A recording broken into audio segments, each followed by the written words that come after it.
언젠가 미국에서 열심히 목회하시는 목사님의 이야기를 들은 적이 있습니다. 목사님께서 열심히 목회해서 하나님께서 은혜 주셔서 교회는 날마다 성장하고 또 평안함 가운데 부흥하게 됐습니다. 그래서 오랫동안 미국인 교회를 빌려서 예배를 드렸는데 이제 건축을 하게 됐다 그러죠. 온 교회가 하나 되어 기도하고 마음의 헌신을 가지고 건축을 시작하게 됐습니다. 하다 보니까 점점 규모가 늘어나게 됐어요. 그럼에도 불구하고 모두가 한마음 돼서 허리띠를 졸라매며 헌금도 하고 또 은행 융자도 얻었습니다. 그런데 막바지에 다다르게 되니까 생각했던 것보다 훨씬 예산이 늘어났습니다. 교인들은 건축비를 절감하기 위해서 건축자재를 나르고 몸으로 뛰면서 헌신했습니다. 그렇게 애를 썼지만 건축비가 많이 부족했습니다. 그리고 급기야는 보름 안에 52만 달러를 은행에 갚지 않으면 안 될 그런 상황이 놓여지게 됐습니다. 이민교회로는 적지 않은 돈이죠. 우리 돈으로 5억이 넘는 돈인데 보름 안에 갚아야 되는 거예요. 그래서 온 교회가 합심하며 기도했습니다. 금식도 했습니다. 앞으로 보름 안으로 52만 달러가 준비가 되지 않으면 교회 건축을 마무리할 수도 없고 부도가 나서 교회가 큰 어려움을 당합니다. 교인들이 온 몸으로 뛰는 걸 주님 아시지 않습니까? 어디 돈 빌릴 수 있는 은행도 없는 것 주님 아시죠? 목사님과 교우들의 몸부림치는 기도는 계속됐습니다. 그러던 어느 날 그 목사님은 마음을 울리는 마음의 음성, 하나님의 음성을 듣게 됐습니다. 내가 원하는 것은 큰 건물이나 화려한 예배당이 아니다. 내가 원하는 것은 너다. 너는 52만 달러를 원하고 큰 예배당을 원하지만 나는 너를 원한다. 라는 음성이었다. 사람들은 무엇을 할 것인가, 무엇을 했는가 하는 일에 관심이 있지만 하나님은 바로 우리에게 관심이 있습니다. 나는 너를 원한다. 라고 주님은 오늘도 말씀하고 계십니다. 오늘 본문 말씀은 단순히 기도에 대한 말씀만은 아닙니다. 오히려 우리가 어떠한 존재가 하나님 앞에서 되어야 되는가를 말씀해 주고 있습니다. 오늘 본문 말씀이 이렇게 시작이 되죠. 예수께서 나가사 습관을 따라 감람산에 가시매 제자들도 따라갔더니 그곳에 이르러 그들에게 이르시되 유혹에 빠지지 않게 기도하라 하시고 말씀했습니다. 제자들과 주님께서 기도의 자리 감람산 겟세마네라는 곳으로 가셨습니다. 거기서 기도하셨습니다. 오늘 주님은 깨어있는 사람, 시험에 빠지지 않는 사람, 사명과 부르심 가운데 깨어있는 사람을 찾으십니다. 오늘 주님은 우리가 주님께 무엇을 원하시는지 아는 존재가 되기를 원하십니다. 그런데 예수님께서 하나님의 뜻을 이루기 위해서 땀방울이 핏방울이 되도록 간절함으로 기도하고 제자들에게 돌아와서 보니까 제자들은 깊이 잠들어 있었다 그랬습니다. 오늘 성경은 말씀하죠. 기도 후에 일어나 제자들에게 가서 슬픔으로 인하여 잠든 것을 보시고 이르시되 어찌하여 자느냐 시험에 들지 않게 일어나 기도하라 말씀했습니다. 그렇다면 제자들은 왜 잠들어 있었을까요? 아마도 추정해 볼 때 많이 피곤했을 겁니다. 아침 일찍부터 예수님과 함께 전도의 현장에, 사역의 현장에, 또 하나님의 말씀을 증거하고 병 고치는 현장에 함께 했어요. 예수님 사역에 얼마나 많은 사람들이 몰려왔습니다. 그들을 정리하기도 하고 질서를 잡기도 하고 만류하기도 하고 피하기도 하는 일들을 앞장서 했던 사람들이 제자들일 겁니다. 많이 피곤했을 거예요. 마가복음 5장 보면 12의 혈루증을 앓던 여인이 그 피곤하고 힘든 몸을 가지고도 내가 주님의 옷자락을 붙잡기만 하면 날 것이라는 믿음 가지고 그 많은 사람을 해치고 갔잖아요. 그리고 급기야는 예수님의 옷자락을 붙잡았습니다. 근데 주님께서 아셨다 그러죠? 그 많은 사람을 뚫고 목숨 걸고 가는 여인과 같이 그 당시에 예수님을 만나겠다는 수많은 사람들이 예수님께 달려왔을 겁니다. 그러니 함께 했던 제자들이 얼마나 피곤했을까요? 얼마나 많은 사람들이 간절하게 예수님을 만났습니다. 병에 걸린 사람은 예수님 만나면 낫겠다는 심정을 가지고 있다면 어떤 일보다도 먼저 할 겁니다. 어떤 것보다도 간절함으로 주님께 나갈 것입니다. 그러니 그런 사람들을 다루는 일은 절대로 쉽지 않았을 것입니다. 그런데 한편 생각해 보면 정말로 피곤한 사람은 누구였을까요? 당연히 예수님이셨을 겁니다. 그런데도 주님께서는 땀방울이 핏방울이 될 정도로 간절하게 기도하셨다 그랬어요. 사실 예수님께서 제자들보다 피곤하시기가 더 피곤하시죠. 그 많은 사람들 상대하며 병도 고쳐주시고 말씀도 전하시고 그 일을 한다면 제자보다 예수님께서 더 피곤하지 않으셨겠어요? 그렇다면 왜 제자들은 주님께서 기도하시는 그 기간에 그 시간 동안 잠들어 있었을까요?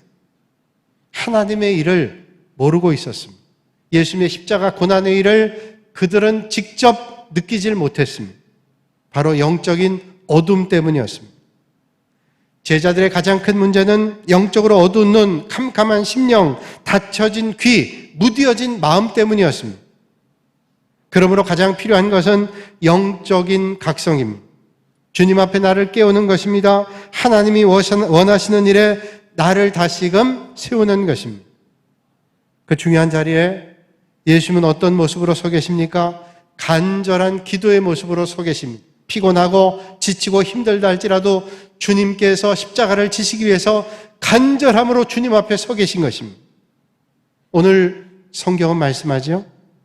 그들을 떠나 돌 던질 만큼 가서 무릎을 꿇고 기도하여 이르시되 아버지여 만일 아버지의 뜻이거든 이 잔을 내게서 옮기시옵소서. 그러나 내 원대로 마시옵고 아버지의 원대로 되기를 원하나이다 하시니 천사가 하늘로부터 예수께 나타나 힘을 더하더라. 예수께서 힘쓰고 애써 더욱 간절히 기도하시니 땀이 땅에 떨어지는 핏방울 같이 되더라 말씀하고 있습니다. 주님께서 얼마나 힘드셨으면 제자들을 데리고 감람산 겟세마네에 가서 기도하시는데 돌 던질 만큼 멀리 떨어진 것도 아닙니다. 가서 기도하시는데 땀방울이 핏방울처럼 간절하게 내 뜻이 아니라 하나님의 뜻대로 이루어지길 원합니다. 간구하지요. 그 간절한 기도를 주님께서 보시고 하나님께서 천사를 보내셨어요. 그리고 힘을 더했다 그래요. 복음서에 예수님께서 겟세마네 동산에 기도한 내용이 많이 나오는데 오늘 누가복음에만 특별히 천사가 나와서 힘을 더했다는 거예요. 그러니까 주님께서 더 힘을 내서 하나님 앞에 기도했다는 거예요. 주님은 하나님의 뜻을 이루기 위해서 간절하게 기도하는 자리에 있었습니다. 그리고 돌아와 보니 제자들은 자고 있었다는 거예요. 제자들은 피곤을 이기지 못하고 잠들어 있는 시간에도 주님은 간절하게 부르짖고 하나님의 뜻을 묻고 또 물었습니다. 그리고 주님께서 맡겨주신 십자가를 당당하게 받아들이십니다. 주님의 그런 기도가 세상을 바꾸고 그런 세상을 바꾸는 고난의 십자가를 당당하게 주님은 받으셨습니다. 십자가 지는 것 고난이고 힘들고 괴로운 일이지만 하나님의 뜻을 당당하게 받으셨습니다. 그렇다면 이 말씀은 무엇을 의미하는 것일까요? 이런 소중한 자리에서 이 소중한 시간에 너희들은 과연 어떻게 살아갈 것인가? 이런 패역한 세대, 패역한 사회에서 너희는 졸다가 세상을 끝낼 것인가? 라고 묻고 있는 것입니다. 패역한 세상 앞에서 도무지 용서할 수 없는 죄악의 세상 앞에서 밤새 날이 밝도록 기도하신 주님께서 너희는 제발 잠들지 말고 세상 욕심에 붙잡혀 휘둘리지 말고 헛된 명예에 붙들려 취해 있지 말고 헛된 영광에 끌려가지 말고 제발 나와 함께 깨어 있어 다오. 이런 말씀은 아닐까요? 이런 세상에서 너희들마저 좀 잠들고 있느냐?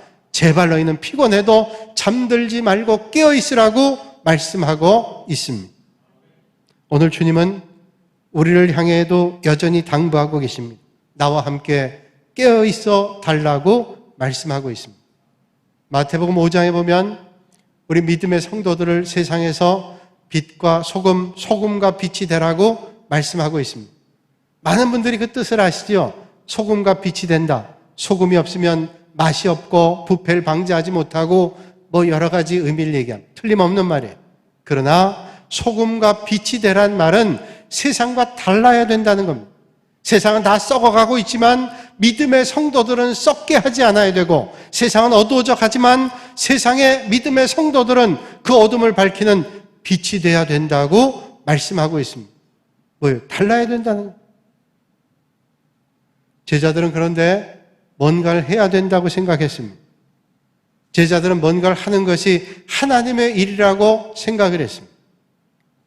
한때 베드로는 주님을 잡으러 온 제사장들과 군인들 앞에서 칼을 꺼내 제사장의 종 말고의 귀를 내리쳤습니다.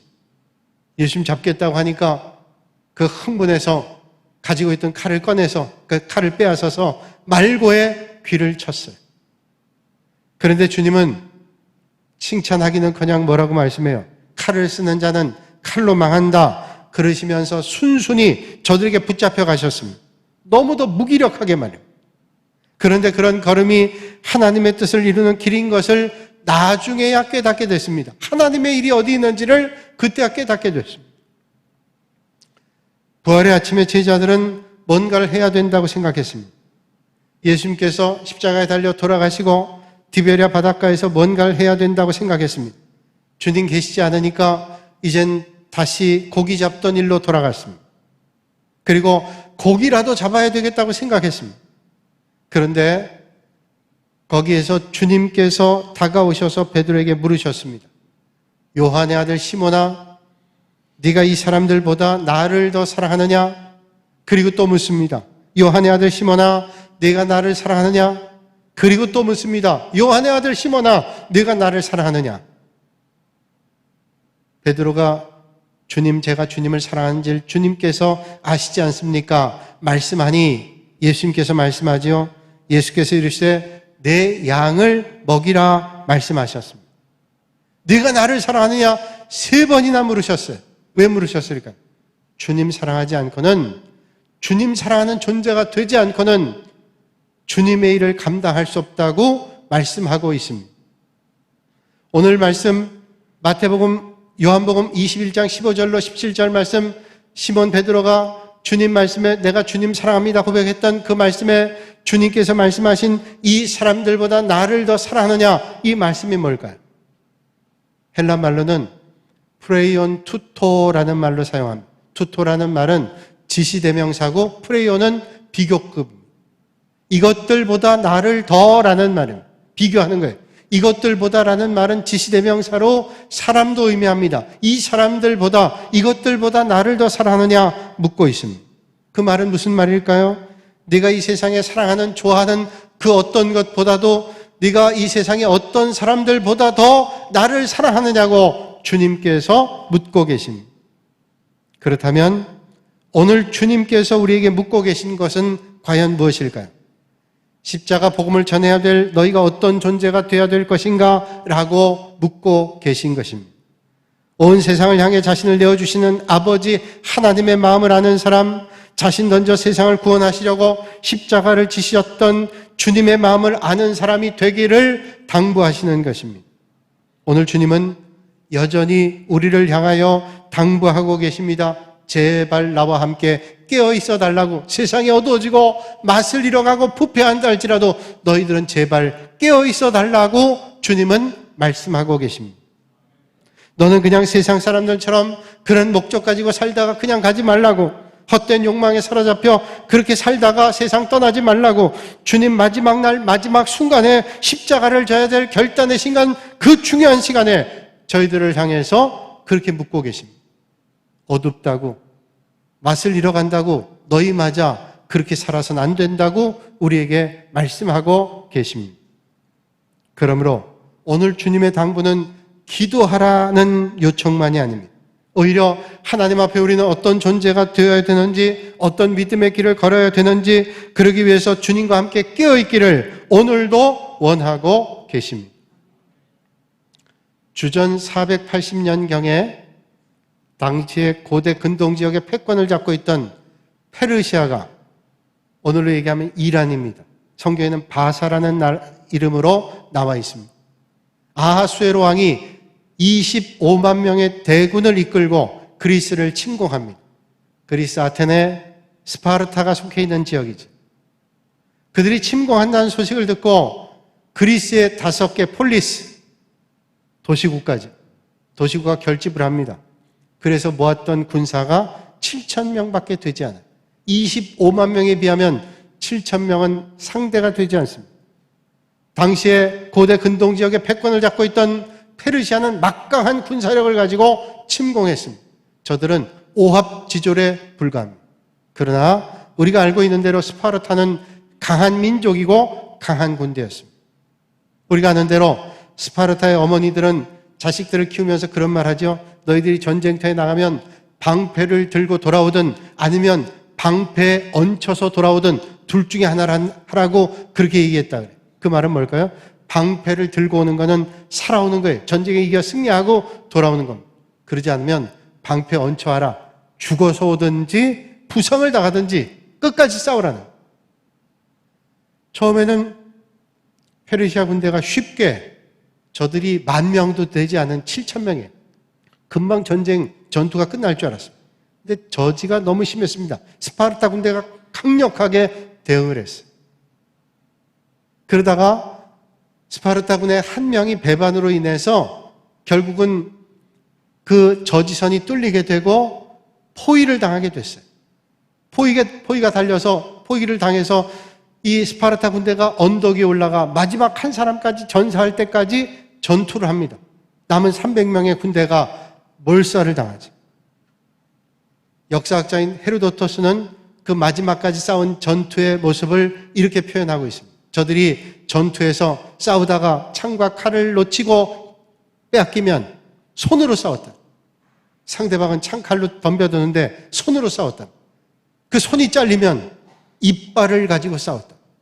끝까지 싸웠다. 마지막 한 사람까지. 그런데 이 페르시아, 스파르타 병사들이 그런 전투를 하고 결국은 패했지만 그 소식을 들었던 스파르타 국민들은 칭송을 했어요. 그들이 보낸 편지를 받았습니다. 마지막 전쟁터에서 죽어가면서 고향 사람들, 어머니, 아버지를 향해서 편지를 보냈습니다. 그 편지가 묘비문이 되었습니다. 낯선이여, 우리는 스파르타인들이 기대한 대로 행동했고 이제 여기에 묻히노라. 우리는 스파르타 백성답게 끝까지 싸웠다, 여기 묻혔다라는 겁니다. 그게 묘비문이 됐어요. 결국 이들이 죽었다는 소식은 그리스인들에게, 특별히 스파르타 사람들에게 큰 동료가 됐어요. 자부심이 됐습니다. 그들이 비록 죽었지만 끝까지 굴복하지 않고 죽었다라고 하는 것에 자긍심이 생겼습니다. 결국 얼마 되지 않아서 살라미스 해전을 통해서 전세가 역전됐습니다. 그래서 페르시아의 시대는 끝나고 그리스 시대가 되고 그리스 헬라 문화가 창궐하게 됐죠. 로마 올 때까지.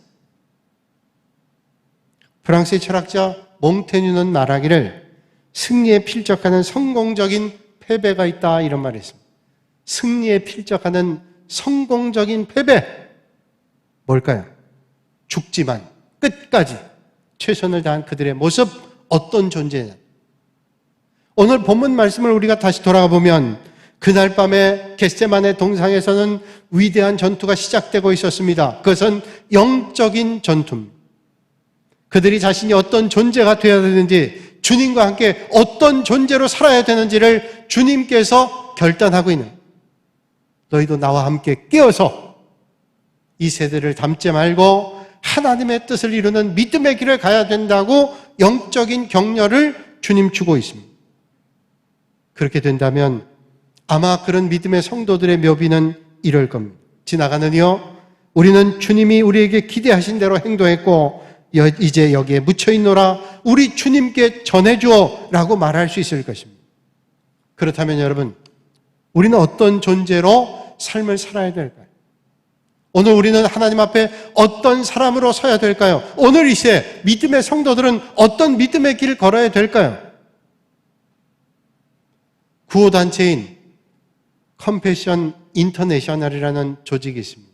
우리가 잘 알고 있는 대로 국제 컴패션 구호 재단이죠. 한국 전쟁 때, 6.25 전쟁 때 우리 전쟁 고아들을 돌보기 위해서 시작된 거고 23개 나라의 어린이들, 전쟁 고아들을 돌보는 단체가 컴패션이라고 하는 단체입니다.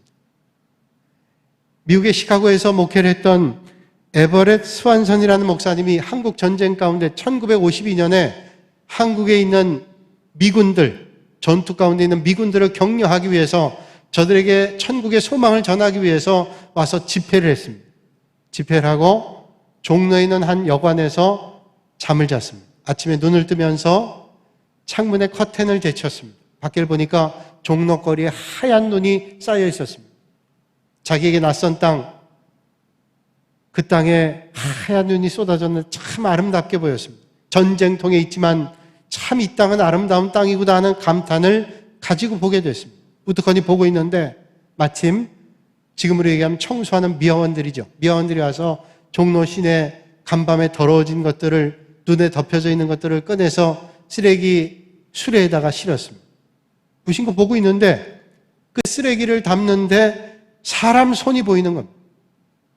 크지 않지만 어린아이의 손 같은 것들이 보이는 거예요. 깜짝 놀라가지고 뛰쳐내려갔습니다. 큰일 났구나. 그래서 말은 통하지 않지만 미화원에게 얘기하는 겁니다. 지금 저기에 사람 손이 있는 것 같은데 뭐 말이 통해요? 급한 마음에 그 쓰레기 수레에 올라갔습니다. 올라갔다가 깜짝 놀랐어요. 왜냐하면 그 쓰레기 더미 전체가 어린아이들의 시신이었어요. 간밤에 그 추위 가운데 거처가 없고 머무를 것 없는 전쟁 고아 아이들이 추위에 떨다가 동사한 시체들이 수레에 가득 있었습니다. 그렇게 죽어있는 아이를 보면서 탄식을 했습니다. 이 아이들은 이렇게 추위에 얼어서 죽어가고 있는데 10m도 안 떨어져 있는 숙소에서 나는 편안히 잠을 자고 아침에 아름다움을 느끼고 있었구나. 하나님 앞에 처절하게 기도하는 가운데 울고 있는 그에게 세미한 음성이 그에게 울렸다 그럽니다. 에버렛, 너는 보느냐? 이제 너는 어떻게 살 것인지. 그렇게 시작된 게 컨벤션. 지금 주님의 음성 앞에 온전히 응답했던 한 사람을 통해서 수십만의 어린이들이 생명을 얻게 되고 위대한 사역을 감당하게 됐습니다. 오늘 주님은 우리에게 똑같이 묻고 계십니다. 오늘 너는 어떤 사람이 될 것인가? 어떤 존재가 될 것인가? 이 패역한 시대에 어떤 믿음의 길을 걸을 것인가? 말씀하고 있습니다. 사랑하는 여러분, 오늘 우리는 겟세마네 동산 같은 치열한 영적 전쟁터에 살고 있습니다. 그동안 우리는 하나님의 은혜로 많은 걸 누리며 감사하는 삶을 살았습니다. 그러나 어느덧 하나님의 은혜를 누리며 살면서도 배부르게 되면서 하나님의 은혜를 잊어버리고 살고 있지 않았는지는 모르겠습니다. 코로나19만 아니라 심각한 영적인 질병과 전염병에 걸려 있습니다. 이 민족이 살아나는 길이 어디 있습니까? 오늘 이 땅이 살아가는 길이 어디 있습니까? 하나님께로 돌아가는 것입니다. 주님께서 말씀하신 대로, 주님께서 당부하신 대로 주님과 함께 깨어 하나님의 뜻을 따라야 되는 것을 오늘 주님은 말씀하고 있습니다. 오늘 주님 말씀합니다. 어찌하여 자느냐? 시험에 들지 않게 일어나 기도하라. 오늘 우리에게 주시는 하나님의 말씀입니다. 기도하겠습니다. 거룩하신 아버지 하나님, 주님께서 땀방울이 핏방울이 될 정도로 기도하며 간절함으로 하나님의 뜻을 묻고 있는 가운데 제자들은 피곤함 때문에 또 절박함이 없는 것 때문에 졸고 자고 있었습니다. 오늘 그 모습을 보면서 오늘 우리가 그런 모습이 아닌가를 다시 한번 깨닫게 하여 주시고 아버지 하나님 뜻을 간구하며 이 패역한 세대에 어두워져가는 세상에 깨어 하나님의 뜻을 이루는 믿음의 성도들 되게 하여 주시옵소서. 예수님의 이름으로 기도하옵나이다. 아멘.